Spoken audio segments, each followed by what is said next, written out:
আসসালামু আলাইকুম রহমতুল্লাহ। প্রিয় বন্ধুরা, আবারও স্বাগতম এআই মাদ্রাসা চ্যানেলে। আজকে আপনাদের জন্য নিয়ে এসেছি পঠিত বইটির দ্বিতীয় পর্ব, যা আপনাদের অনুরোধেই পাঠ করা হচ্ছে।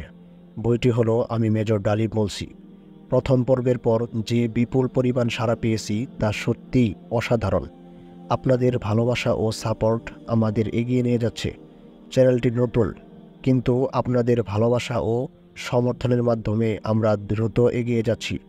আপনাদের প্রতিটি সাপোর্ট আমাদের কাছে অত্যন্ত মূল্যবান।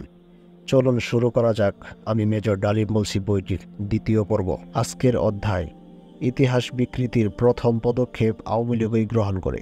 শেখ মুজিবের নির্দেশেই মেজর জিয়া তার ঐতিহাসিক ঘোষণা দেয়, এই দাবি প্রতিষ্ঠার জন্য আওয়ামী লীগ আসারে গল্পের উপস্থাপন করে। সেই লোমহর্ষক ক্লান্তি লগ্নে নেমে আসে 25-26 মার্চের সেই কালরাত্রি। পাকিস্তান সেনাবাহিনী নির্মমভাবে ঝাঁপিয়ে পড়ে বাঙালি জাতিকে শায়েস্তা করার জন্য। 25 মার্চের বর্বরতা আধুনিক কালের সব নজিরকে ছাড়িয়ে যায়। হাজার হাজার নারী পুরুষ শিশুকে হত্যা করা হয় নির্বিচারে। সামরিক বাহিনী এবং আইন প্রয়োগকারী সংস্থাগুলো বাঙালি সদস্যগণ রেহাই পাননি সন্ত্রাসের হত্যাযজ্ঞ থেকে। ঢাকা, চিটাগাং এবং খুলনাসহ পূর্ব পাকিস্তানে সর্বত্রই অভিযান চালানো হয়। নিষ্ঠুর অভিযান প্রতিরোধ সংগ্রামে ঝাঁপিয়ে পড়তে বাধ্য হয় বাঙালি জাতি। জাতির এই ক্লান্তি লগ্নে অনেক অনুরোধ ও আকুতি জানানো হয় শেখ মুজিবকে সশস্ত্র জাতীয় মুক্তির সংগ্রামে নেতৃত্ব দেওয়ার জন্য। কিন্তু সব অনুরোধ উপেক্ষা করে জাতিকে মৃত্যু ও অনিশ্চয়তার মুখে ঠেলে দিয়ে কাপুরুষের মতোই তিনি কারাবরণ করে চলে যান পশ্চিম পাকিস্তানে। আত্মরক্ষার জন্যই অনন্যোপায় হয়েই শান্তিপ্রিয় বাঙালি অস্ত্র হাতে তুলে নিতে বাধ্য হয়। প্রতিরোধ সংগ্রামে নেতৃত্বদানে অসম্মত শেখ মুজিব বলেছিলেন, আমি গণতন্ত্রের রাজনীতি সারা জীবন করেছি, অস্ত্রের রাজনীতিতে আমি বিশ্বাস করি না। একই পরিহাস! সমগ্র বাঙালি জাতি তার কথায় বিশ্বাস করে অকাতরে প্রাণ দিয়েছে, তাকে মেনে নিয়েছে একমাত্র নেতা হিসাবে। দীর্ঘ সংগ্রামে চরম ত্যাগ স্বীকার করেছে নির্দ্বিধায়। সে নেতাই ক্লান্তি লগ্নে জাতিকে পিছনে ফেলে রেখে খোঁড়া যুক্তি তুলে বহাল তবিয়তে পশ্চিম পাকিস্তানে পাড়ি জমালেন। ক্ষণিকের জন্য স্তম্ভিত হয়ে গেছিল বাঙালি জাতি। মুজিবের সুবিধাবাদী আচরণে হতাশায় ভেঙে পড়েছিল মুক্তিকামী জনতা। কিন্তু সে ক্ষণিকের জন্য মাত্র। আওয়ামী লীগের নেতারাও যার যার মতো গা ঢাকা দিলেন প্রাণ বাঁচাবার প্রচেষ্টায়। মুজিব গ্রেফতার হওয়ার সাথে তারাও পালিয়ে হাফ ছেড়েছে বাঁচার জন্য। এ অবস্থায় জনগণকে স্বতঃস্ফূর্তভাবে প্রতিরোধ সংগ্রামের দায়িত্ব নিজেদের হাতেই তুলে নিতে হয়েছিল। বিচ্ছিন্নভাবে বাংলাদেশের সর্বত্র প্রতিরোধ সংগ্রাম গড়ে ওঠে। গৃহযুদ্ধ ছড়িয়ে পড়ে পুরো বাংলাদেশে। এই অবস্থায় 26 মার্চ রাতে চিটাগাংয়ে অবস্থিত 8ম ইস্ট বেঙ্গল রেজিমেন্টের এক অখ্যাত তরুণ মেজর জিয়াউর রহমান তার তরুণ বাঙালি সহকর্মীদের পরামর্শ ও সহচার্যে তীব্র জাতীয়তাবাদী চেতনায় উদ্বুদ্ধ হয়ে বেতার মাধ্যমে জাতির প্রতি আহ্বান জানান স্বাধীনতা সংগ্রামের। তার আহ্বানে আশার আলো দেখতে পেয়েছিল জাতি। তারই পরিপ্রেক্ষিতে পরবর্তীকালে স্বাধীনতার লক্ষ্যে শুরু হয় রক্তক্ষয়ী মহান মুক্তিযুদ্ধের সংগ্রাম। কালুরঘাট বেতার কেন্দ্র থেকে ভেসে আসে মেজর জিয়াউর রহমানের ক্ষীণ কণ্ঠে, এই পর্যন্ত যা হওয়ার হয়েছে। আমি এত দ্বারা নিজেকে অস্থায়ী সরকার প্রধান হিসাবে ঘোষণা করছি, স্বাধীন বাংলা মুক্তির সরকার। অবশ্য পরবর্তী ঘোষণায় এর সাথে যোগ করা হয় শেখ মুজিবুর রহমানের স্বাধীনতার ঘোষণার। স্বাধীনতা ঘোষণা নিয়ে সেই সময় চুলচেরা বিশ্লেষণ করার ফুরসত কারও ছিল না। দেশ স্বাধীন হওয়ার পর 1971 সালে 26 মার্চ কালুরঘাট থেকে প্রচারিত স্বাধীনতার ঘোষণা সম্পর্কে সরকার ও আওয়ামী লীগের তরফ থেকে পর্যায়ক্রমে কয়েকটি কাহিনী প্রচার করা হয়। প্রথম গল্পটি ছিল 25 মার্চ দিবাগত রাত্রে গ্রেফতারের পূর্বক্ষণে চট্টগ্রামের জহুর আহমেদ চৌধুরীকে টেলিফোনে শেখ মুজিব স্বাধীনতার ঘোষণাবাণীটি পাঠিয়েছিলেন। কিন্তু সামরিক অভিযানের প্রাক্কালে সকল প্রকার টেলিফোন যোগাযোগ বন্ধ করে দেওয়া হয়েছিল। অতএব ওই গল্প ধোপে টেকেনি। দ্বিতীয় গল্পে বলা হয়, ওয়্যারলেসের মাধ্যমে চট্টগ্রাম বন্দরে অবস্থানরত একটি অস্ট্রেলীয় জাহাজের ক্যাপ্টেনকে স্বাধীনতার ঘোষণা জানানো হয়। ওই ক্যাপ্টেন নাকি জনাব জহুর আহমেদকে শেখ মুজিবের সেই ঘোষণাবাণী পৌঁছে দিয়েছিলেন। চট্টগ্রামের কোনো নোঙ্গর করা জাহাজের সাথে ঢাকায় বসে ওয়্যারলেস সংযোগ প্রতিষ্ঠা করা কোনোভাবেই তখন সম্ভব ছিল না, কারণ ওই সময় চট্টগ্রাম বন্দরে ইপিআর ও বেঙ্গল রেজিমেন্টের বাঙালি সৈনিকদের সাথে পাক বাহিনীর লড়াই চলছিল। তাছাড়া ঢাকার ওয়ারলেস সেন্টার সহ সবগুলো যোগাযোগ কেন্দ্র তখন পুরো মাত্রায় খান সেনাদের অধীনে ছিল। সুতরাং এই গল্প সারহীন প্রমাণিত হয়। শেষ গল্পে বলা হয় চট্টগ্রাম ইপিআরকে জানানো হয়েছিল সারা দেশে স্বাধীনতার ঘোষণা বা বাণী প্রচারের জন্য। স্বাধীনতার যুদ্ধের ইতিহাস নামক প্রকাশনায় এই কাহিনীটি নথিবদ্ধ করা হয়। কিন্তু একটুখানি যুক্তি দিয়ে বিশ্লেষণ করলেই বোঝা যায় এই কাহিনীটিও অসার গল্প। প্রথমত, ঢাকার সাথে দেশের অন্যান্য অঞ্চলের যোগাযোগ মাধ্যমগুলো যথা টেলিফোন, টেলিগ্রাম, ঢাকা বেতার, ওয়্যারলেস সমস্তই তখন সম্পূর্ণরূপে পাক বাহিনীর নিয়ন্ত্রণে ছিল। এবার দেখা যাক ঢাকা ইপিআর এর মাধ্যমে চট্টগ্রাম ইপিআরকে নির্দেশ পাঠানোর প্রশ্নটি। ঢাকা ইপিআর যদি শেখ মুজিবের নির্দেশে স্বাধীনতার ঘোষণা চট্টগ্রাম পৌঁছাতে পারে, তাহলে ঢাকা ইপিআর থেকেই তো সারা দেশে ওই ঘোষণা প্রচার করার জন্য বলা যেত। তাছাড়া সবারই জানা ছিল ঢাকা ইপিআরের হেডকোয়ার্টার এবং পিলখানা সিগন্যাল সেন্টার 23 মার্চেই আর্মিরা দখল করে নিয়েছিল। তারপরেও কথা থাকে, চট্টগ্রামের ইপিআরের দায়িত্বে ছিলেন তখন বাঙালি তরুণ অফিসার ক্যাপ্টেন রফিকুল ইসলাম। যে সমস্ত বাঙালি অফিসারদের সাথে একত্র হয়ে মেজর জিয়াউর রহমান 26 মার্চ রাতে কালুরঘাট বেতার কেন্দ্র থেকে স্বাধীনতার ঘোষণা দেন, তাদের মধ্যে ক্যাপ্টেন রফিক ছিলেন অন্যতম। পরবর্তী পর্যায়ে 1 নং সেক্টরে তিনি যুদ্ধ করেন। স্বাধীনতার পর তাকে হঠাৎ করে সেনাবাহিনী থেকে অবসর দেওয়া হয়। মুক্তিযুদ্ধের উপর ক্যাপ্টেন রফিক একাধিক গ্রন্থ লিখেছেন, কিন্তু কোথাও তিনি স্বাধীনতার ঘোষণা বাণী ঢাকা থেকে পাবার ব্যাপারে কিছুই লেখেননি। কেন? যদি সর্বোপরি স্বাধীনতার ঘোষণা সত্যি সত্যি ঢাকা থেকে পাঠানো হয়ে থাকত, সেই ক্ষেত্রে মেজর জিয়া তার প্রথম ভাষণে নিজেকে অস্থায়ী সরকার প্রধান হিসাবে ঘোষণা দিয়েছিলেন কোন যুক্তিতে? তারপরও প্রশ্ন থাকে। চট্টগ্রাম আওয়ামী লীগের তৎকালীন আরেক নেতা আব্দুল হান্নান, যিনি 30 মার্চ চট্টগ্রাম বেতার কেন্দ্র থেকে একাধিকবার বক্তব্য প্রচার করেছেন, তিনিই বা কেন তার প্রচারণায় একবারও উল্লেখ করলেন না স্বাধীনতার ঘোষণাবাণী ঢাকা থেকে পাবার কথা? অতএব 26 মার্চ মেজর জিয়াই যে কালুরঘাট বেতার কেন্দ্র থেকে সর্বপ্রথম স্বাধীনতার ঘোষণা দিয়েছিলেন, এই ধ্রুব সত্যকে শত চেষ্টা করেও কোনো যুক্তি দিয়েই খণ্ডন করা সম্ভব নয়। মহাপলায়ন। লেফটেন্যান্ট কর্নেল মতি, সেকেন্ড লেফটেন্যান্ট কর্নেল নূর এবং আমি সর্বপ্রথম পাকিস্তান থেকে পালিয়ে এসে মুক্তিযুদ্ধে যোগদান করি। জাতীয় রাজনীতির এই ক্লান্তি লগ্নে আমি তখন কুয়েটায় 16 ডিভিশনের 62 ফিল্ড আর্টিলারি রেজিমেন্টে পোস্টেড। আমার আবাস কিংস রোডের আর্টিলারি অফিসার্স মেসে। আমি ছাড়াও তখন কুয়েটে বেশ কয়েকজন বাঙালি অফিসার বিভিন্ন রেজিমেন্ট ও ব্যাটালিয়নে পোস্টেড ছিলেন।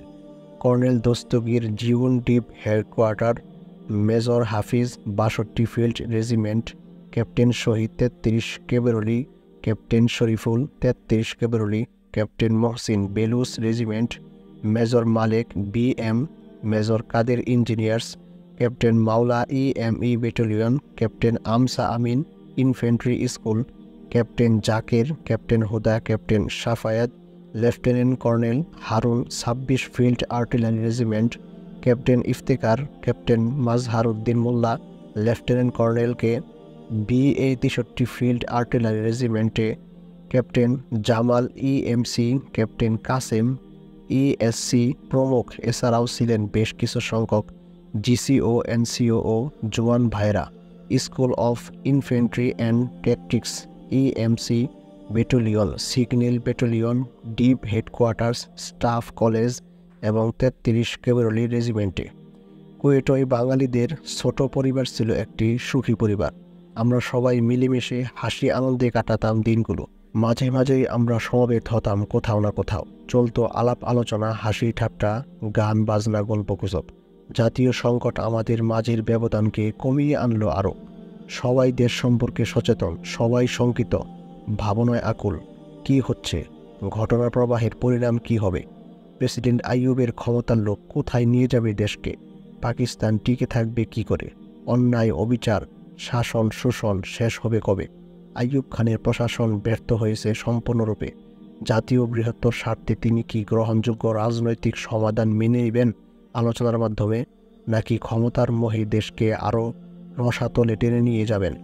গোপনে আমরা মিলিত হই বিভিন্ন জায়গায়। আলোচনার মাধ্যমে খুঁজে পেতে চাই এই সমস্ত প্রশ্নের জবাব। খবরাখবরের আদান প্রদান হয় নিজেদের মধ্যে। প্রতিটি নতুন খবর পর্যালোচনা করি অবস্থার পরিপ্রেক্ষিতে। খবর পাই দেশ থেকে আসা চিঠিপত্রের মাধ্যমে। মনোযোগ দিয়ে শুনি BBC, voice of America, all India radio, voice of Australia প্রভৃতি কেন্দ্রের প্রচারিত অনুষ্ঠানগুলি। জাতীয় রেডিও এবং টিভির মাধ্যমে প্রচারিত খবর একপেশে হওয়ায় বিশ্বাসযোগ্য মনে হয় না। মাঝে মধ্যে সিগন্যালেস সেন্টারের বাঙালি ভাইরা নিয়ে আসে GHQ থেকে প্রচারিত গোপন বার্তাসমূহের খবরাখবর। এ থেকে শাসক চক্রের মন মানসিকতা সম্পর্কে কিছু তথ্য পাওয়া যায়, কিন্তু সেটাই বা কতটুকু? পূর্ব পাকিস্তানের গণ আন্দোলনের প্রতি মুহূর্তের ঘটনাবলী জানার জন্য মন উদ্গ্রীব হয়ে থাকে তীর্থের কাকের মতো। ১,৫০০ মাইল দূরত্বে বসে সীমিত মাধ্যমে ঘটনা প্রবাহের যতটুকু খবরাখবরে পাচ্ছিলাম, তার চুলচারা বিশ্লেষণ করে অবস্থার সাথে নিজেদের যতটুকু সম্ভব সম্পৃক্ত রাখার চেষ্টা করছিলাম আমরা। কিন্তু সব কিছুই করতে হচ্ছিল বিশেষ সতর্কতার সাথে।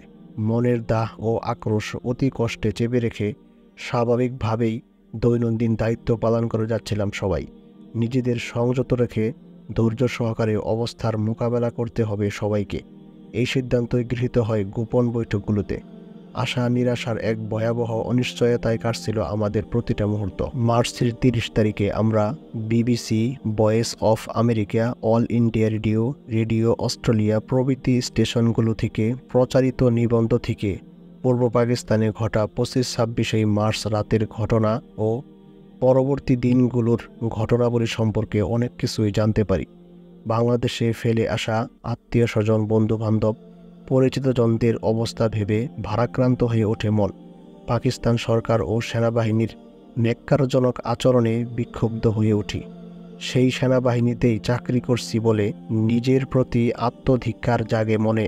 শুধু ভাবি, এই অবস্থায় প্রবাসে বসে আমাদের কি কিছুই করণীয় নেই? বাঙালিদের ঘোষিত স্বাধীনতা সংগ্রামে আমাদের কি কোনো দায়িত্ব নেই?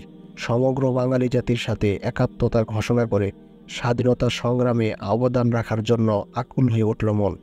অস্বস্তিকর পরিবেশে শ্বাসরুদ্ধকর অবস্থায় সময় কাটতে থাকে আমাদের। ইতিমধ্যে আমাদের কোর্সও প্রায় শেষে হচ্ছে। কোর্সে আগত বাঙালি অফিসারদের মধ্যে লেফটেন্যান্ট তাহের, সেকেন্ড লেফটেন্যান্ট নূর চৌধুরী এবং লেফটেন্যান্ট মতির সাথে আমার ঘনিষ্ঠতা হয়। চিন্তা ভাবনার মিলই ছিল আমাদের এই ঘনিষ্ঠতার প্রধান কারণ। আমি লোকাল অফিসার, এরা প্রায়ই আমার মেসে আসতো।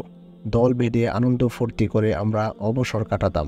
একসাথে খাওয়া, বেড়াতে যাওয়া, সিনেমা দেখা, ক্লাবে আড্ডা মারা ছিল আমাদের বিনোদনের উপায়। লেফটেন্যান্ট সুমিও মাঝে মাঝে আমাদের সাথে যোগ দিত। আমরা একত্রিত হয়ে আনন্দ ফুর্তি করতাম ঠিকই, কিন্তু তার ফাঁকে আলোচনা চলত বাংলাদেশ নিয়ে। সবারই একই চিন্তা, আমাদের কিছু একটা করা উচিত। খুব বুঝে সুঝে সব অত্যাচার সহ্য করে নির্বিকার হয়ে বসে থাকলে চলবে না। জাতীয় সংগ্রামে আমাদের সাধ্যমতো অবদান রাখতে হবে। কিন্তু কি করা সম্ভব? ইতিমধ্যে জানতে পারলাম আমাদের 16 ডিভিশনকে পূর্ব পাকিস্তানে পাঠানো হবে। অত্যন্ত সুখবর। ডিভিশন গেলে আমিও ইউনিটের সাথে পূর্ব পাকিস্তানে যেতে পারবো। খবরটা পেয়েই তাহের, নূর, মতি এবং সুমি সবাই খুশি। আমাদের কোর্সটি শেষ হলো, কিন্তু স্কুল কর্তৃপক্ষ আদেশ জারি করলেন পূর্ব পাকিস্তান থেকে আসা কোনো অফিসারকে তাদের ইউনিটে ফেরত পাঠানো হবে না। তাদের সবাইকে পশ্চিম পাকিস্তানে বিভিন্ন ইউনিটে পোস্টিং দেওয়া হবে। এ কী ব্যাপার? এমনটি তো হওয়ার কথা নয়। আমরা সবাই বিভ্রান্ত হয়ে পড়লাম। কোর্স শেষে ইউনিট ফিরে যাওয়াই তো নিয়ম। তাই এই ধরনের আদেশের উদ্দেশ্য কী? তাহের, নূর, মতি সবার ইউনিটই পূর্ব পাকিস্তানে। তারা সবাই আটকা পড়ে গেল, আর আমি ফিরে এলাম ইউনিটে। কিন্তু ইউনিটে যোগদান করেই বুঝতে পারলাম অবস্থার অনেক পরিবর্তন হয়েছে।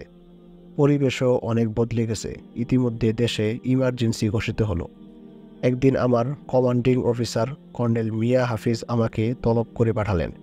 তার অফিসে যাওয়ার পর তিনি কিছুটা বিব্রতভাবেই বললেন, শরীফ, ব্যাটারি কমান্ডারের দায়িত্ব থেকে অব্যাহতি দিয়ে আমি তোমাকে অ্যাডজুটেন্ট পদে বহাল করতে চাই। দেশের এই নাজুক পরিস্থিতিতে আমার স্টাফ অফিসার হিসাবে তোমাকেই আমি মনোনীত করেছি। তার কথা শুনে আমি হতভম্ব হয়ে গেলাম।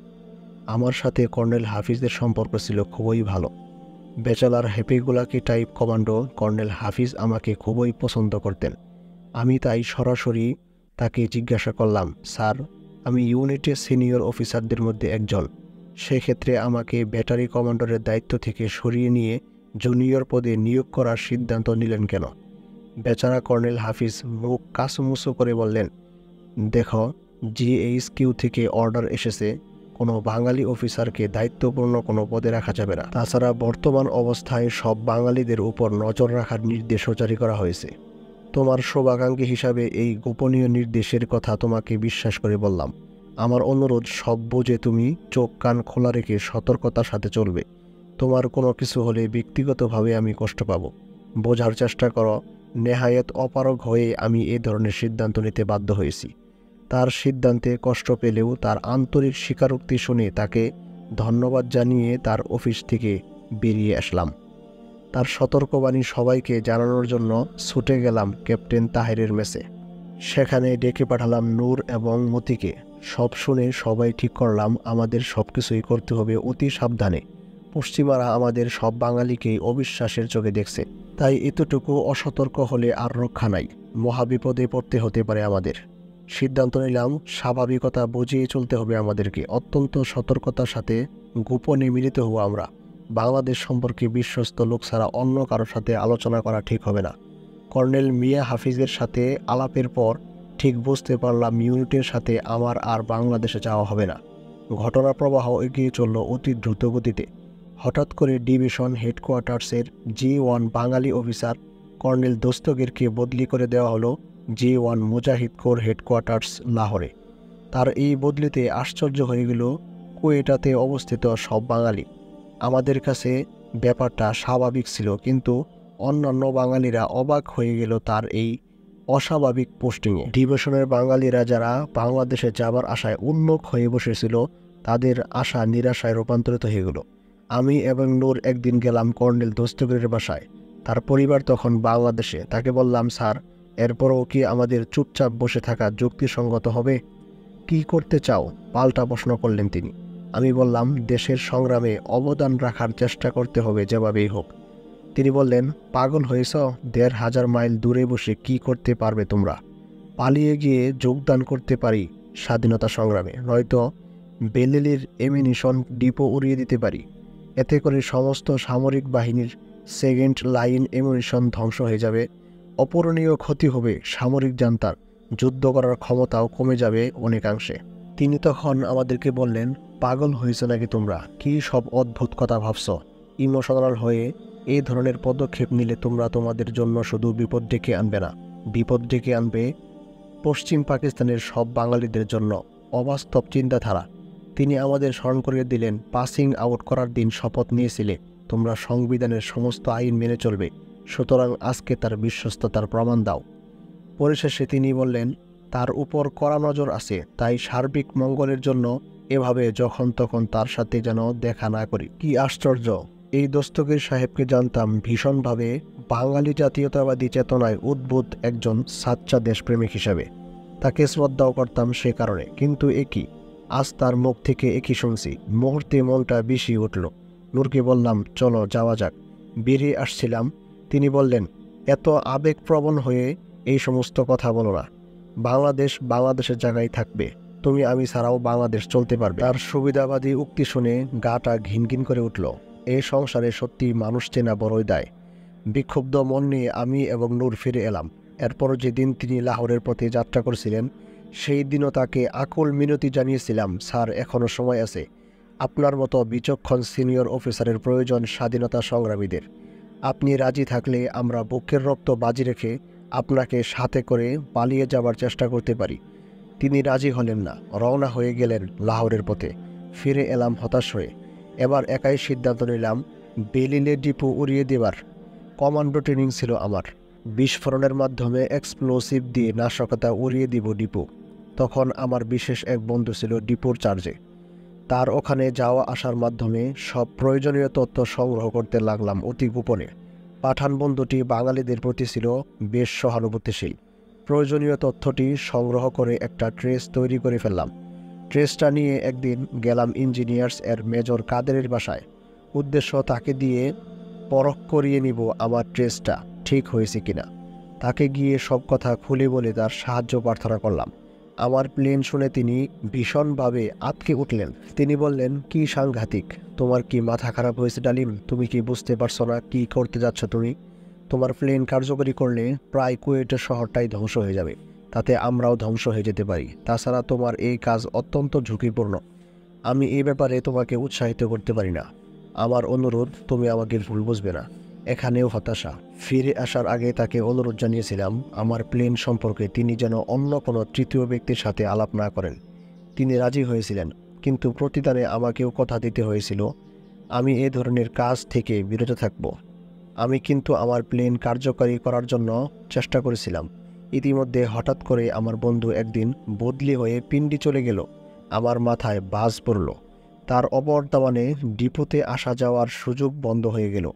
ফলে বাধ্য হয়েই আমাকে আমার পরিকল্পনাও বাদ দিতে হলো। দুঃখ পেয়েছিলাম অনেক, কিন্তু অতি কষ্টে নিজেকে সামলে নিতে হলো। নতুন করে আবার ভাবতে শুরু করলাম কী করা যায়। ঠিক করলাম পালিয়ে গিয়ে যোগ দিব স্বাধীনতা সংগ্রামে। এমন অবস্থায় একদিন নূর এলো আমার মেসে। লনে বসে আলাপ করছিলাম দুজনে। হঠাৎ করে নূর বলল, স্যার, ক্যাপ্টেন তাহের আপনাকে ডেকেছেন, জরুরি আলাপ আছে। আজ রাতে আমরা একসাথে তার মেসে ডিনার করব। নূর চলে গেল। কি এমন জরুরি আলাপের জন্য ক্যাপ্টেন তাহির ডেকে পাঠিয়েছেন ভেবে কোনো কুল কিনারাই পেলাম না। সন্ধ্যার পর গিয়ে হাজির হলাম তার মেসে। নূর ইতিমধ্যেই এসে গেছে। ডিনারের আগে তার রুমে বসে গান শুনছিলাম। গানের আওয়াজের আড়ালে নিচু গলায় আমরা আলাপ শুরু করলাম। কোনো ভনিতা ছাড়াই ক্যাপ্টেন তাহের বলল, ডালিম, আমি ও নূর পালিয়ে যাওয়ার সিদ্ধান্ত নিয়েছি চমন বর্ডার দিয়ে আফগানিস্তানে, সেখান থেকে বাংলাদেশে। আকবর বখতির ছেলেদের সাথে তোমার বন্ধুত্ব আছে, তাছাড়া তুমি স্থানীয় অফিসার। এ ব্যাপারে আমরা তোমার সাহায্য চাই। স্বল্পভাষী ক্যাপ্টেন তাহেরের অনুরোধের জবাবে বললাম, স্যার, আমিও পালাবার চেষ্টা করছি। ক্যাপ্টেন তাহের আমার জবাব শুনে খুব খুশি হলেন। আমাকে জড়িয়ে ধরে বললেন, তাহলে তুমি সময় নষ্ট না করে যেভাবেই হোক বর্ডারটা একবার রেকি করে আসো। আমি সম্মতি জানিয়ে ফিরে আসলাম মেসে। আমরা তিনজনে কোরআন শরীফ হাতে নিয়ে প্রতিজ্ঞা করেছিলাম আমাদের এই পরিকল্পনা সম্পর্কে কাউকেও কিছু বলা চলবে না। সুযোগ মতো একদিন রেজিমেন্টাল এক্সারসাইজ এরিয়া রেকি করার উছিলায় ইউনিটের গাড়ি নিয়ে প্রফুল্ল চিত্তে রেকি করে ফিরে এলাম। বন্ধুরা আমাদের পালাতে সাহায্য করবে জানতে পেরে নূর এবং তাহের দুজনেই খুশিতে আত্মহারা হয়ে উঠল। এভাবে সবাই যখন প্রায় ঠিকঠাক, হঠাৎ করে একদিন সিগন্যাল কোরের হাবিলদার নাজির রাতের অন্ধকারে আমার সাথে দেখা করতে এলো। লোকাল বাঙালি অফিসার হিসাবে সবার সাথেই আমার যোগাযোগ ছিল। বিশেষ করে জুনিয়রদের মধ্যে আমার একটা বিশেষ প্রভাব ছিল। নাজিরের মতো সিনিয়র জুনিয়র অনেকেই তাদের সমস্যাদি নিয়ে আমার কাছে আসতো, শোক দুঃখের কথা বলতে এবং আমার পরামর্শ নিতে। ভাবলাম নাজিরও নিশ্চয়ই তেমন কোনো ব্যাপারেই আলাপ করতে এসেছে, কিন্তু তাকে দেখেই আঁতকে উঠলাম।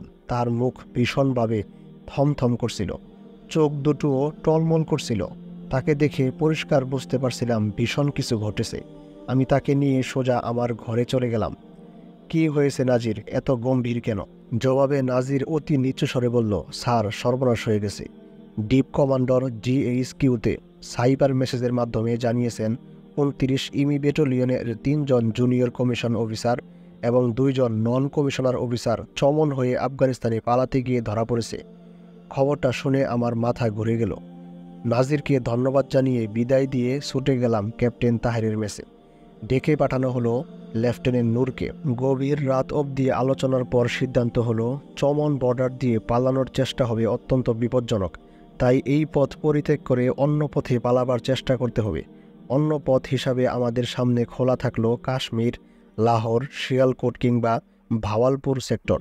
ভাওয়ালপুর সেক্টর দিয়ে বর্ডার পেরোতে লাগবে 5 থেকে 6 দিন। এত সময় পাওয়া যাবে কিভাবে? অনেক চিন্তা ভাবনা করে ভাওয়ালনগর সেক্টরকেই বেছে নিলাম আমরা। এই সেক্টর দিয়ে পালাতে শুধু সময় কম লাগবে তা নয়, আমাদের ডিভিশনের অপারেশন এরিয়া ছিল এই সেক্টর। ফলে প্রয়োজনীয় ইন্টেলিজেন্স ইনফরমেশন সংগ্রহ করাও সহজ হবে। পালাবার পরিকল্পনা করার দায়িত্ব যুক্তিগত কারণেই আবার আমাকে নিতে হলো। শুরু হলো আবার এক নতুন পরিকল্পনা। এভাবেই সময় বয়ে যাচ্ছিল। এপ্রিলের প্রথম সপ্তাহের এক ছুটির দিনে দুপুরের খাওয়া শেষ করে মেস থেকে ফিরে বিছানায় গড়াগড়ি খাচ্ছিলাম। হঠাৎ করে দরজায় কড়া নড়ে উঠল। কে জিজ্ঞেস করতেই লেফটেন্যান্ট মতির গলা শুনতে পেলাম। ভিতরে এলো মতি, শুকনো মুখ, মলিন চেহারা। চিন্তিত লাগছিল তাকে। জিজ্ঞেস করলাম, কী ব্যাপার, হঠাৎ কি মনে করে এলে? তিনি বললেন, স্যার, কিছুদিন যাবৎ মানসিক যন্ত্রণায় ভুগছি ভীষণভাবে। অবশেষে আজ মনস্থির করে এসেছি আপনার পরামর্শ নিতে। খুব সিরিয়াস ব্যাপার কিছু কি? হ্যাঁ স্যার, মনস্থির করে ফেলেছি, পালাবো। যে করেই হোক পালিয়ে গিয়ে স্বাধীনতা সংগ্রামে শরিক হব। চেষ্টা ব্যর্থ হলে যা হবার তা হবে। যে কোনো ঝুঁকি নিতে আমি প্রস্তুত। আপনি কি বলেন? ভালো করে তার মুখের দিকে চেয়ে তার মনের ছবি পড়বার চেষ্টা করলাম। না, তাকে ভীষণ সিরিয়াস মনে হলো। কিন্তু আমরা প্রতিজ্ঞা করেছি আমাদের তিনজনের সিদ্ধান্তের কথা কাউকে বলা যাবে না। তাই সে মুহূর্তে আমাদের চিন্তা ভাবনার কথা না বলে শুধু বললাম, মতি, তোমার আন্তরিকতা প্রশংসনীয়, কিন্তু আমি এ ব্যাপারে কি করতে পারি? মতি চুপ করে ভাবছিল কিছু। আমি বেয়ারাকে ডেকে নাস্তার ফরমাইশ দিলাম। নাস্তা এলো। মতি তৃপ্তির সাথে খেলো নাস্তা। ওর খাওয়া দেখে বুঝতে পারছিলাম দুপুরের খাওয়া হয়নি তার। হঠাৎ করেই মতি প্রশ্ন করল, স্যার, সব কিছু সম্পর্কে আপনি আমার চেয়ে অনেক বেশি জানেন। এই অবস্থায় আমরা চোখ কান বন্ধ করে হাত গুটিয়ে বসে বসে থাকব? আমাদের কি কোনো দায়িত্ব নেই? আপনি কি কিছুই ভাবছেন না? আমি মতির প্রশ্নের তাৎক্ষণিক জবাব না দিয়ে বললাম, কাল বিকেলে চায়না ক্যাফেতে 6টায় এসো, আলাপ হবে বিস্তারিত। মতি চলে গেল। চলে যাবার পর আমি কাপড় পরে গাড়ি নিয়ে সোজা বেরিয়ে গেলাম নূরের কাছে। গিয়ে দেখি নূর দিবানিদ্রা দিচ্ছে। ওকে উঠালাম ঘুম থেকে। প্রথমে নূর কিছুটা থমথমে খেয়ে গিয়েছিল। কি ব্যাপার, হঠাৎ আপনি এ সময়ে? বিশেষ প্রয়োজন এসেছি নূর। তাকে মতির ব্যাপারে সব খুলে বললাম। সব শুনে নূর বলল, মতির ব্যাপারে আপনি কি ভাবছেন? আমি বললাম, ওকে সঙ্গে নিলে কেমন হয়? নূর কিছুক্ষণ চিন্তা করে বলল, আমার আপত্তি নেই, তবে ক্যাপ্টেন তাহেরের মতামতটা জানা দরকার। বেশ, তবে চলো তার ওখানেই যাওয়া যাক। তখন দুজনেই তাহেরের কাছে গেলাম। আমার গাড়িতে করেই গেলাম ক্যাপ্টেন তাহেরের ওখানে। তাকে সব কথা খুলে বলে জানালাম তাকে সঙ্গে নিতে আমার এবং নূরের কোনো আপত্তি নেই। ক্যাপ্টেন তাহের আমাদের সাথে একমত হয়ে বললেন, ঠিক আছে, ও যদি বিশ্বাসযোগ্য হয় তবে তাকে সঙ্গে নেওয়া হোক। ফিরে এলাম। পথে নূরকে নামিয়ে দিয়ে পরের দিন নির্ধারিত সময়ে আমি ও নূর চায়না ক্যাফেতে গেলাম মতির সাথে আলোচনা করতে। গিয়ে দেখি মতি আমাদের পৌঁছার আগেই আমাদের প্রিয় ডিশগুলোর অর্ডার প্লেস করে অপেক্ষা করছে। চায়না ক্যাফে তখন কুয়েটো শহরের একমাত্র চাইনিজ রেস্তোরাঁ, আমাদের বিশেষ পছন্দের আড্ডা মারার জায়গা। একটি চাইনিজ পরিবার, বাবা, মা ও মেয়ে মিলে রেস্তোরাঁটা চালায়। আমরা তাদের পুরনো রেগুলার কাস্টমার, তাই গেলে বিশেষ খাতির যত্ন করে। আমরা যোগ দিবার পরপরই খাওয়া শুরু হলো, সাথে আলোচনা। আমি প্রথমে বললাম, মতি, তোমার গতকালের প্রশ্নের জবাব আজ দিচ্ছি। কোনো কারণবশত সেটা কাল দেওয়া সম্ভব হয়নি। আমি, নূর এবং ক্যাপ্টেন তাহের পালাবার চেষ্টা করছি বেশ কিছুদিন যাবৎ। চমন বর্ডার দিয়ে পালাবার চেষ্টা করছিলাম, কিন্তু ইমি ব্যাটালিয়ন এর ঘটনার পর সে পরিকল্পনা বাদ দিতে হয়েছে। এখনও চেষ্টা করছি ভাওয়ালনগর হয়ে রাজস্থান বর্ডার ক্রস করব। তুমি আমাদের সঙ্গে ইচ্ছে থাকলে আসতে পারো। মতির চোখে মুখে খুশি উপচে পড়ল। সে বলল, স্যার, আমি জানতাম আপনি এ সময়ে চুপ করে বসে থাকতে পারেন না। আমি আজকে এত খুশি যেটা আপনাকে আমি ভাষায় প্রকাশ করতে পারবো না। আমি পকেট থেকে ছোট্ট একটা কোরআন শরীফ বের করে তার উপর হাত রেখে ওকে শপথ নিতে বললাম। ও কোরআন শরীফের উপর হাত রাখল। আমি বললাম, বলো, আমাদের পরিকল্পনা সম্পর্কে অন্য কোনো ব্যক্তিকে কিছু বলা চলবে না, যে কোনো পরিস্থিতি হোক না কেন। প্রয়োজন মতো তোমাকে যে দায়িত্ব দেওয়া হবে সেটা বিনা প্রশ্নে তুমি পালন করবে। অযাচিতভাবে পরিকল্পনা সম্পর্কে কৌতূহলবশত কোনো প্রশ্ন তুমি করতে পারবে না। একে অপরের উপর সম্পূর্ণ আত্মবিশ্বাস রেখে সমস্ত সিদ্ধান্ত মেনে চলবে। আমার কথাগুলো পুনরাবৃত্তি করল মতি। কোনো জড়তা নেই, কোনো দ্বিধা নেই। এভাবেই শেষ হলো আমাদের বৈঠক। আমার উপর দায়িত্ব দেওয়া হয়েছিল সবচেয়ে শর্টকাট এবং গ্রহণযোগ্য পথ খুঁজে বের করা, এবং সে পথের অপারেশনাল ম্যাপ শিট যোগ করে তার উপর নিজস্ব বাহিনী এবং শত্রুপক্ষের বাহিনীর অবস্থান এবং স্থাপনার ট্রেক যোগ করা। তাছাড়া কম্পাস, বাইনোকুলার এবং নিজেদের অস্ত্র যোগানের দায়িত্বও আমাকে নিতে হয়েছিল লোকাল অফিসার হিসাবে। এর সবগুলোই আমার রেজিমেন্টে বিস্তর রয়েছে, কিন্তু শ্রেণীবদ্ধ আইটেম এবং কর্মক্ষম উদ্দেশ্য ছাড়া এগুলো স্টোর থেকে বের করার হুকুম নেই, তাই অন্য পথ খুঁজে বের করতে হলো। ম্যাপ জোগাড় করার জন্য ঠিক করলাম ইনফ্যান্ট্রি স্কুলের ইন্টেলিজেন্স এর বাঙালি হাবিলদার শফিকের সাহায্য নেব। ছেলেটার সাথে কোর্স করার সময় বেশ ঘনিষ্ঠ হয়ে পড়েছিলাম। কোর্সে বাঙালি হয়েও ভালো রেজাল্ট করায় ও আমাকে বিশেষভাবে শ্রদ্ধা করত। ক্লাসের ফাঁকে ফাঁকে প্রায়ই ওর সাথে দেশ নিয়ে আলাপ হতো। ও অনেক কথাই বলতো আমাকে আপনজন ভেবে বিশ্বাস করে। কোর্স করার সময় ও সব সময় আমাকে নানাভাবে সাধ্যমতো সহযোগিতা করত, অত্যন্ত আন্তরিকতার সাথে। এই সম্পর্কের পরিপ্রেক্ষিতেই আমি ঠিক করেছিলাম দেখা যাক না চেষ্টা করে সে আমাকে ম্যাপের ব্যাপারে কোনো সাহায্য করে কিনা। একদিন ওকে আমি খবর পাঠালাম আমার সাথে দেখা করতে। ও ঠিক এলো আমার মেসে। নানা ধরনের আলাপ আলোচনা হলো দেশ সম্পর্কে। এক সময় আমি ওকে বললাম, শফিক, তোমার কাছে আমি একটি ব্যাপারে সাহায্য চাই, যদি ভরসা দাও তবে বলি। ও যেন কিছুটা লজ্জা পেল, বলল, স্যার, আপনি আমাকে লজ্জা দিচ্ছেন কেন?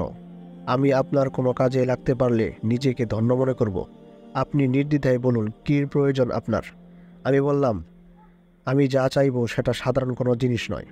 বুদ্ধিমান তরুণ শফিক জবাব দিল, আপনি আমার কাছে কোনো সাধারণ জিনিস চাইবেন না সেটা আমি বুঝতে পারছি, তবুও আপনি বলুন আমি আপনার জন্য কি করতে পারি।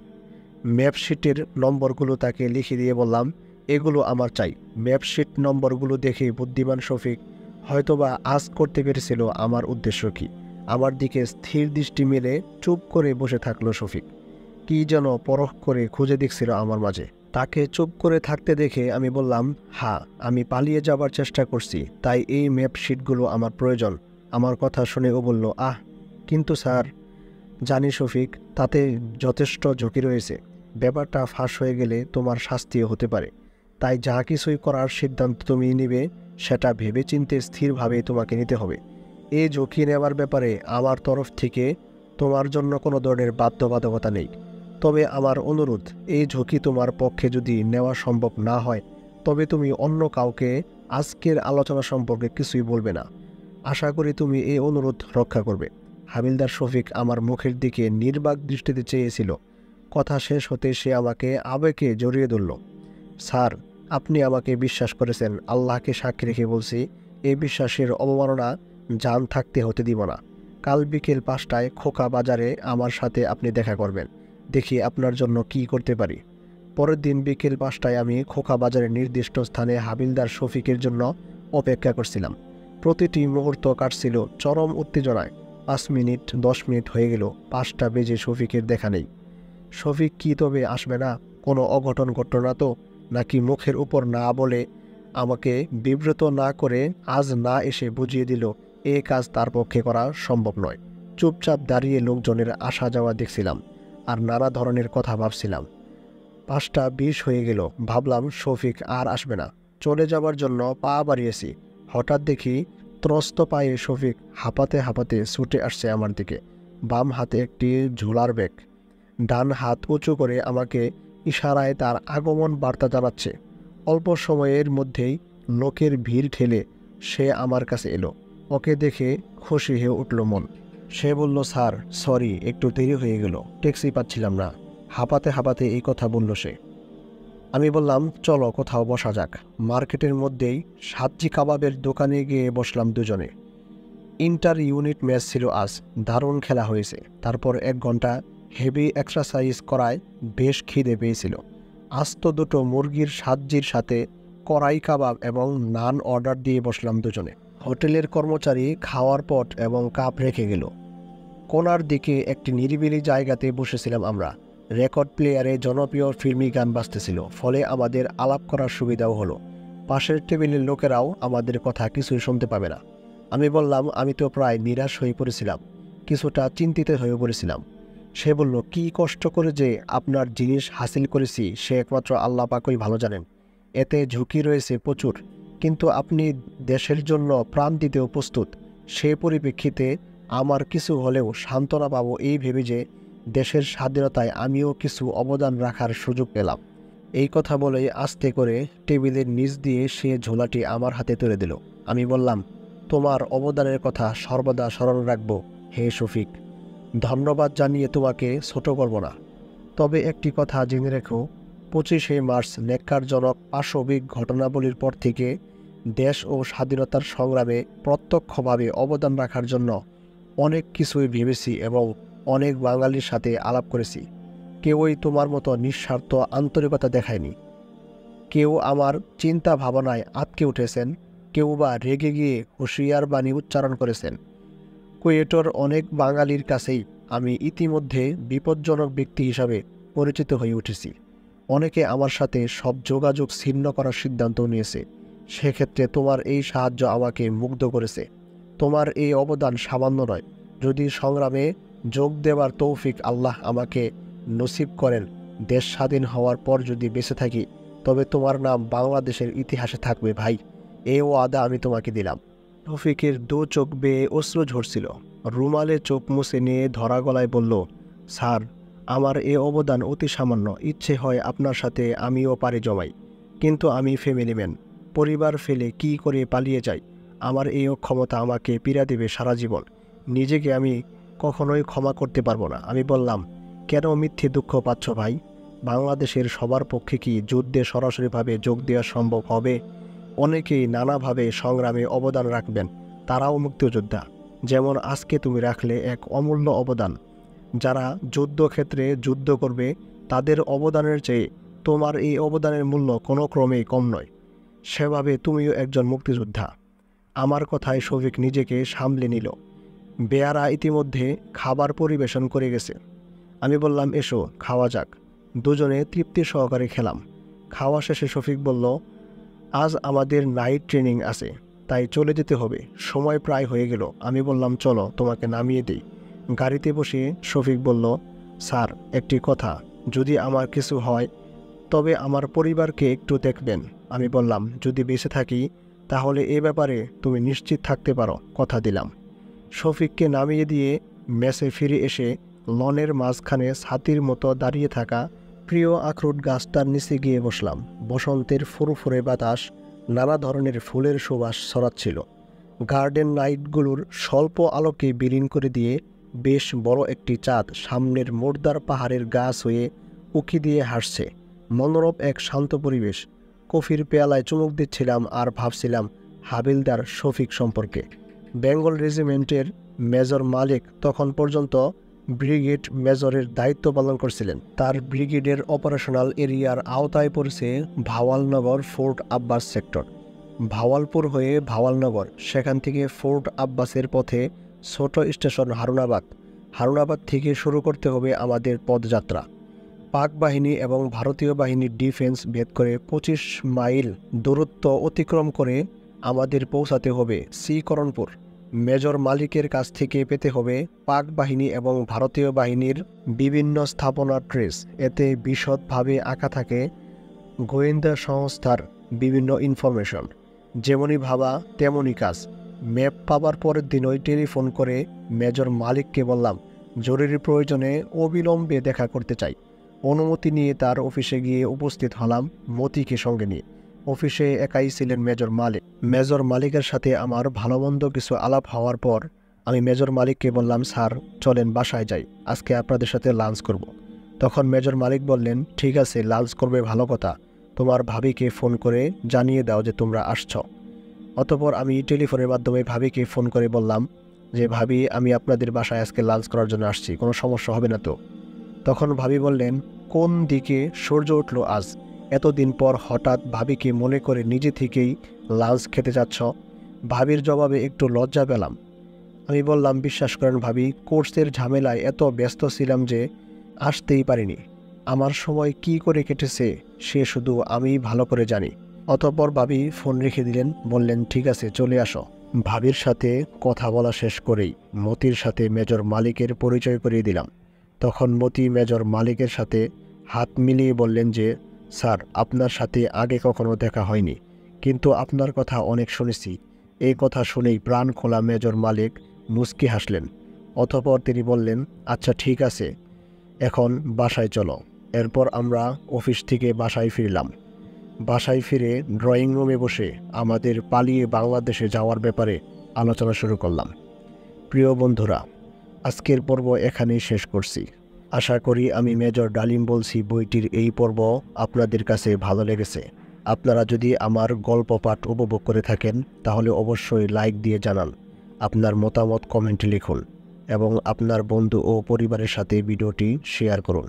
এই বইটির আরও অনেক পর্ব আসছে, তাই চ্যানেলটি সাবস্ক্রাইব করে বেল আইকনটি ক্লিক করতে ভুলবেন না। তাতে নতুন পর্ব আপলোড করা মাত্রই আপনার কাছে নোটিফিকেশনটি চলে আসবে। আজকের মতো এখানে বিদায় নিচ্ছি। আপনাদের সাথে পরবর্তী পর্বে আবারও দেখা হবে। ততক্ষণ পর্যন্ত নিজের ও পরিবারের খেয়াল রাখুন এবং এআই মাদ্রাসার সাথেই থাকুন। ধন্যবাদ সবাইকে। আসসালামু আলাইকুম ওয়া রাহমাতুল্লাহ।